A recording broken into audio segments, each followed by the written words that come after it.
I think that we actually live in a world and in a society, in a world society that is in deep trouble, really, right?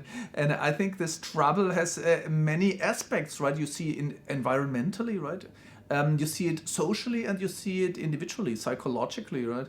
I believe that the problem is that we are in a mode of aggression, in aggression towards nature, right? We extract more and more resources, we pollute the airs. In aggression politically, right? You really see that the dominant way of discourse and doing politics is shouting at each other. And the aggression we have towards ourselves is really that what you see in the increase in levels of depression and burnout, right? So my claim is we burn up the atmosphere and we burn out individually. And this is because we live in a society, in a social structures that can only maintain themselves through permanent increase. We need to achieve growth. We need to accelerate. We need to be innovative on all levels of existence just to keep the number of jobs, the health insurance systems, the old age pension systems. So this, I think, is a flaw. It's a mistake, an error in the whole social fabric. So we have to make that anew, and that, of course, is a huge challenge.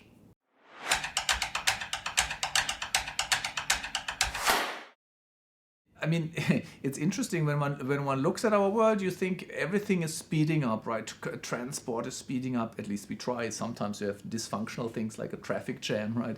But nevertheless, there is more and more things moving physically and also in the communication channels, the internet connections, the software is speeding up, and even the way we act is speeding up, right? You can actually see this. The way we talk faster and we tend to walk faster in many levels if we walk at all. And the changes, the rates of change have increased.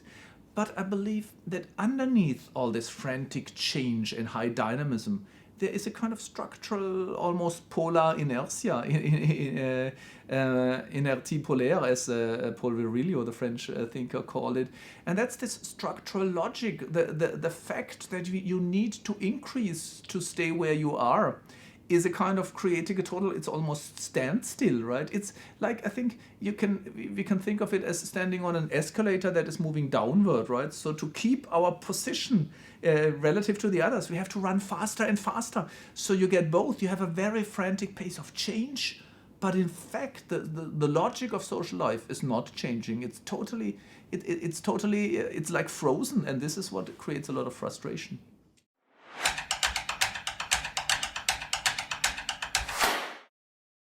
Yeah, when I started to think about acceleration, I started from the impression that life around me is speeding up. And then I talked to my colleagues and they said, oh no, some things speed up and the others slow down, right? It's a kind of like a balance. And I thought that's not true. So I tried to really look at what is speeding up and what is slowing down or not speeding up. And my answer is that you can really see there is a technological speed up in production of things, in transport, in communication. It's almost incessant. We have really set the world in motion with the cars, the planes, the trains. They're always increasing. And then there is a kind of an increasing speed of social change. The rates of change, right? People move more often, or they change jobs and partners and contacts and so on. But also the regulations, political regulations or fiscal regulations, they change at a very high pace. And in consequence, people try to act faster. The speed of life is increasing, right? You try to get more and more things done within a day. And that means, of course, you have to act faster and faster, right? So there is a whole number of things that somehow interact to permanently increase social speed.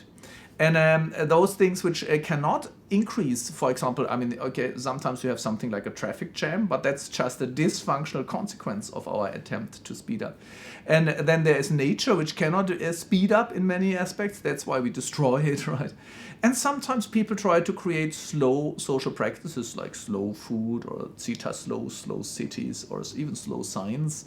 But this is only kind of reaction to speed, right? So I believe there is a clear imbalance. The powers of speed, the need for speed is higher than the counterpowers, right? Those who decelerate or keep the pace of life. And that creates desynchronizations in all spheres of our existence.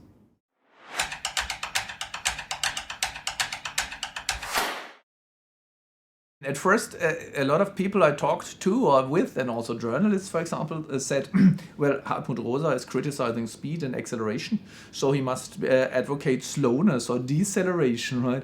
And that's not what I wanted to say at all, because on the one hand, we cannot just leave everything as it is and just slow down. That would make our social systems break down, right?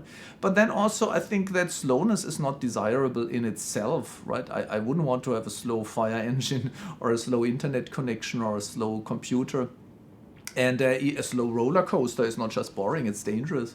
So slowness is not a value in itself. So I thought, what are we dreaming of when we dream of a slower world, right? And that's how I created, or how I came to the concept of resonance. It's a different mode of being in the world. And that's why I think the biggest challenge is really changing our mode of being in the world and acting with the world. And as I said, I believe the dominant mode is a mode of aggression, controlling things, dominating things, getting things done, and so on. But I believe this is not increasing the good life, right? When you think of moments of happiness you experience, or moments where you feel that this is how life should be, or you could even say moments where you feel life or you feel alive. Those are moments when you are in resonance with someone or something, right?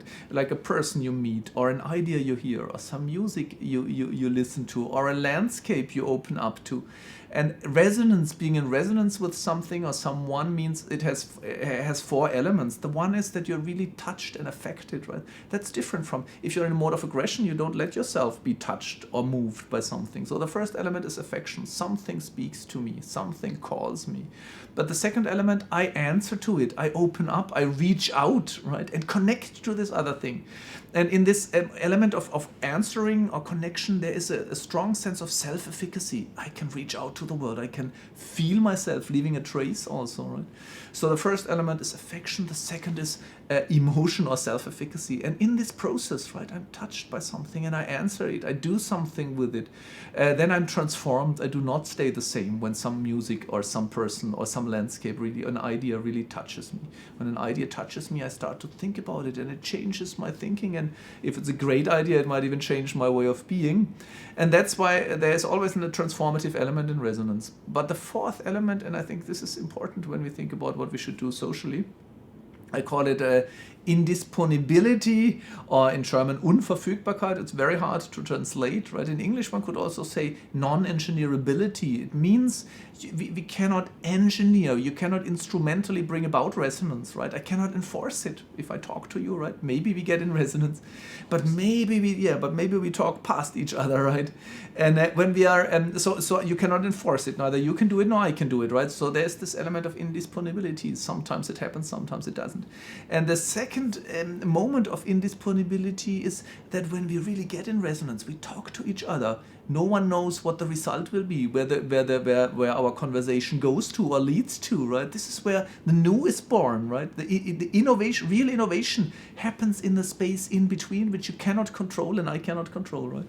And this is why I believe the logic of resonance in this element of indisponibility, non-engineerability, goes against our aggressive mode, which is the dominating mode, and that gets us in all these troubles.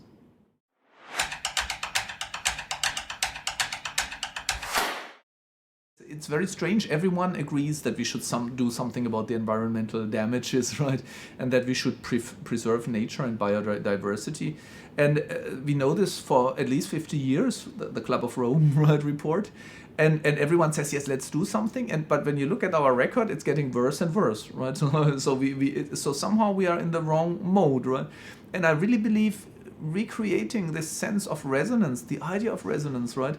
That makes us realize that nature is not just a resource we use or something we shape or even something we have to preserve because we might die if we mistreat it.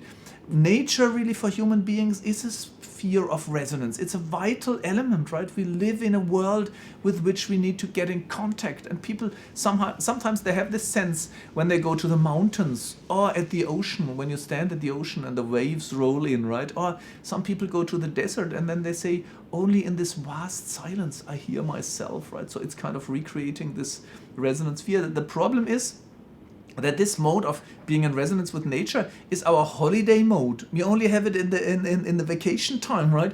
And then we work on nature and we kind of are in the aggressive mode again. And I think we have to reintroduce this sense of being in the world, connecting to nature in our everyday ways of working, of living and acting. And then we might actually find our way out of the environmental crisis.